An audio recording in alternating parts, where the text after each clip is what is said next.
माता वैष्णो देवी कुंवारी क्यों है? किसकी प्रतीक्षा कर रही है? पौराणिक कथाओं के अनुसार वैष्णो देवी माता के अधिकांश स्वरूप सुहागिन के रूप में पूजे जाते हैं। फिर भी माता वैष्णो देवी कुंवारी कन्या के रूप में क्यों पूजी जाती है? त्रिकुट पर्वत पर विराजने वाली माता वैष्णो देवी का धाम माँ जगदम्बा का जागृत पीठ है। माँ वैष्णो देवी के भक्त दुनिया भर से आते हैं और माता से मनोकामना पूर्ति का वरदान लेकर जाते हैं। माँ वैष्णो देवी के मुख्य भवन पर पहुंचने से पहले एक अर्धकुंवारी गुफा भी आती है, जहां से भक्तों को रेंग कर पार करना होता है। कहा जाता है कि माता वैष्णो देवी के भक्तों के लिए यदि हर बार संभव न हो तो भी कम से कम एक बार तो अर्धकुंवारी गुफा को पार जरूर कर लेना चाहिए। धूमावती माता और कुछ अन्य माता के स्वरूपों को छोड़ दे तो माँ जगदम्बा ज्यादातर जगह सुहागिन रूप में ही पूजी जाती है। माता वैष्णो देवी के मंदिर में सिंदूर चढ़ता है, सुहाग का आशीर्वाद भी मिलता है, परंतु माता कुंवारी रूप में ही है। इसके पीछे एक पौराणिक कथा है जो इस प्रकार से है। दक्षिण भारत के रामेश्वर में समुद्र तट पर एक गांव था। उस गांव में रत्नाकर पंडित रहता था। पंडित रत्नाकर शिव जी और मां आदिशक्ति के बड़े भक्त थे। उस गांव में पंडित रत्नाकर का मान सम्मान तो बहुत था, पर उसके कोई संतान नहीं थी। पंडित रत्नाकर की पत्नी हमेशा मां आदिशक्ति से संतान की मन्नत मांगती रहती थी। उन्होंने लगातार कई वर्षों तक मां की पूजा अर्चना की। कई सालों से संतानहीन पंडित रत्नाकर की पत्नी की प्रार्थना एक दिन मां ने सुन ली। वह गर्भवती हुई तो एक रात पंडित रत्नाकर के सपने में एक बालिका ने आकर कहा, मैं तुम्हारे घर आ रही हूँ, पर मेरी एक शर्त है। मैं जो कुछ करना चाहूँ तुम मुझे रोकोगे नहीं। पंडित रत्नाकर को यह आभास हो गया कि मां आदिशक्ति के सत, रज और तम को दिखाने वाले तीन रूप महासरस्वती, महालक्ष्मी और मां दुर्गा ने मिलकर ही इस कन्या का रूप लिया है। समय आया और माता की कृपा से इस दिव्य कन्या का जन्म हुआ। पंडित रत्नाकर को यह भी पता चल गया था कि यह कन्या मां आदिशक्ति ने धर्म की रक्षा के लिए ही प्रकट की है। पंडित रत्नाकर उसी भाव से कन्या का लालन पालन करने लगे। तीनों महाशक्तियों ने मिलन के उस स्वरूप को उन्होंने त्रिकुटा नाम दिया। त्रिकुटा का स्वभाव जन्म से ही अनोखा था। बचपन से ही वह पूजा पाठ और धार्मिक कार्यक्रमों को देखकर प्रसन्न होती थी। त्रिकुटा को यह पता चल गया था कि भगवान विष्णु ने भगवान श्री राम के रूप में धरती पर अवतार ले लिया है। त्रिकुटा ने यह संकल्प ले लिया कि वह भगवान श्री राम से ही विवाह करेगी, अन्यथा आजीवन कुंवारी ही रहेगी। त्रिकुटा ने अपने पिता से कहा कि वह रामेश्वरम के तट पर रहकर तपस्या करना चाहती है। शर्त के मुताबिक पंडित रत्नाकर ने उसे नहीं रोका। 10 वर्ष की उम्र से ही त्रिकुटा समुद्र तट पर एक कुटिया बनाकर रहने लगी। वह भगवान श्री राम को पति मानकर उनको पाने के लिए कठोर तपस्या करने लगी। इसी तरह घोर तपस्या करते त्रिकुटा को बहुत वर्ष बीत गए। सीता हरण के बाद भगवान श्री राम अपने भाई लक्ष्मण के साथ वानर सेना लेकर सीता की खोज करते हुए रामेश्वरम पहुँचे। श्री राम को पुल बंद जाने तक यहाँ ठहरना था। भगवान एक दिन विचरण कर रहे थे, तभी समुद्र तट पर एक तेजस्विनी ध्यान मग्न कन्या को देख बहुत चकित हुए। उस कन्या के तप से वह स्थान अलग ही रोशनी से प्रकाशित हो रहा था। भगवान श्री राम उस कन्या के तपोस्थल तक पहुँचे।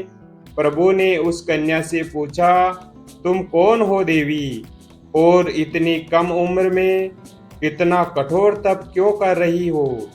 ऐसी क्या अभिलाषा है जिसके लिए ऐसा घोर तप करने को विवश हो?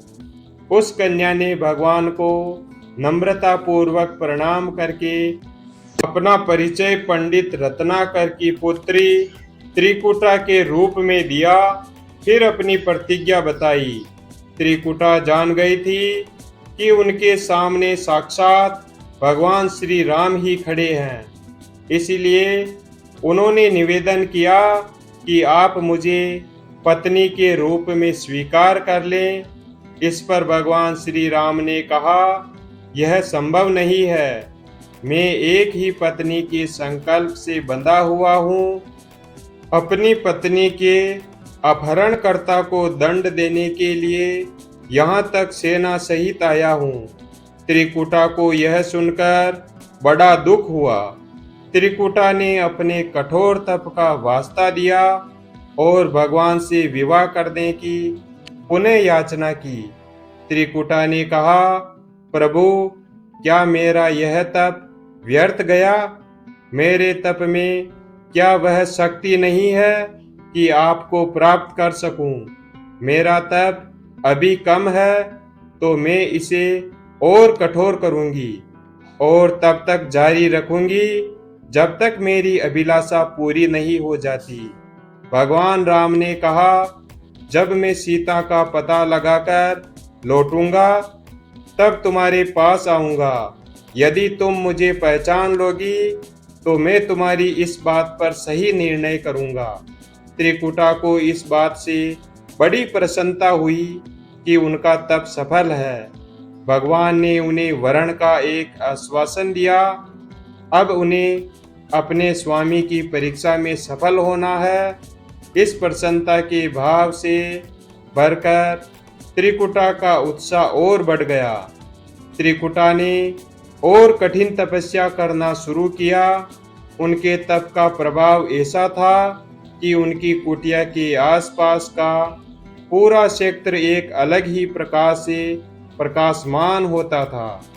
भगवान श्री राम ने रावण का वध किया और विभीषण को लंका का राजा बनाकर अपनी पत्नी, भाई और समस्त सेना के साथ वह अपनी अयोध्या नगरी लौटने की तैयारी करने लगे।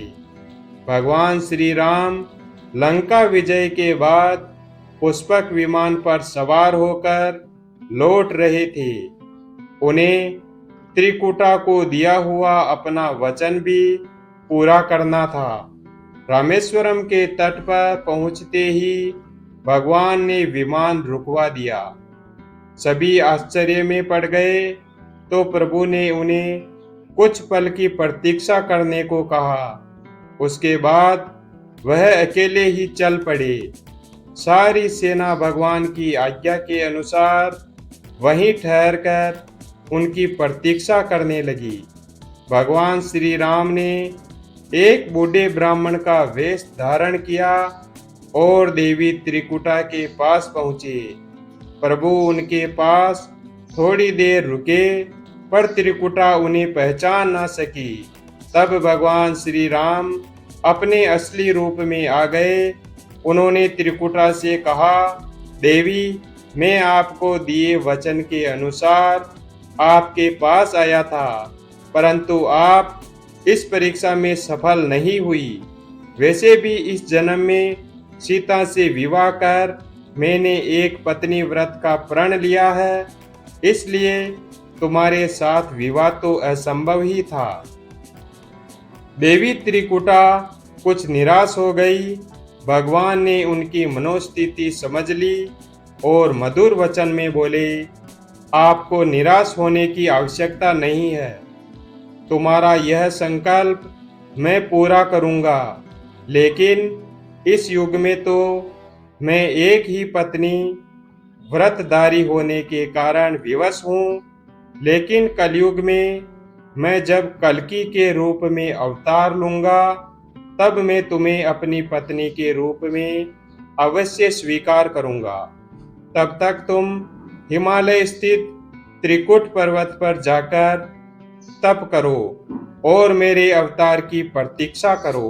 भगवान श्री राम ने त्रिकुटा को वरदान देते हुए कहा, तुम भक्तों के कष्ट और दुखों का नाश करते हुए इस संसार का कल्याण करती रहो।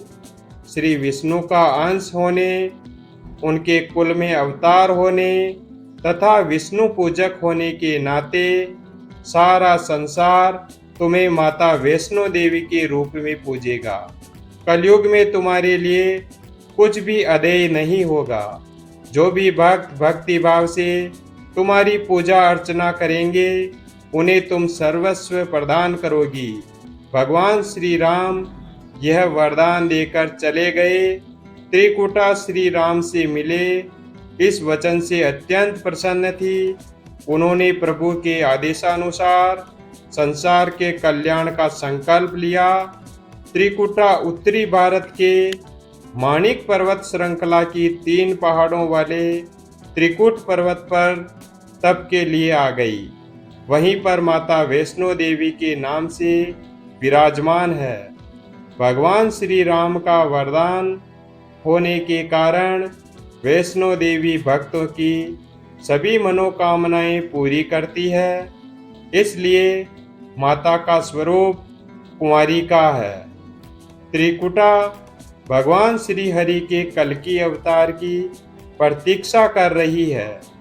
वीडियो अगर पसंद आया हो तो वीडियो को लाइक और चैनल को सब्सक्राइब करें और अपने दोस्तों के साथ शेयर करें और कमेंट बॉक्स में जय श्री राम अवश्य लिखें। धन्यवाद।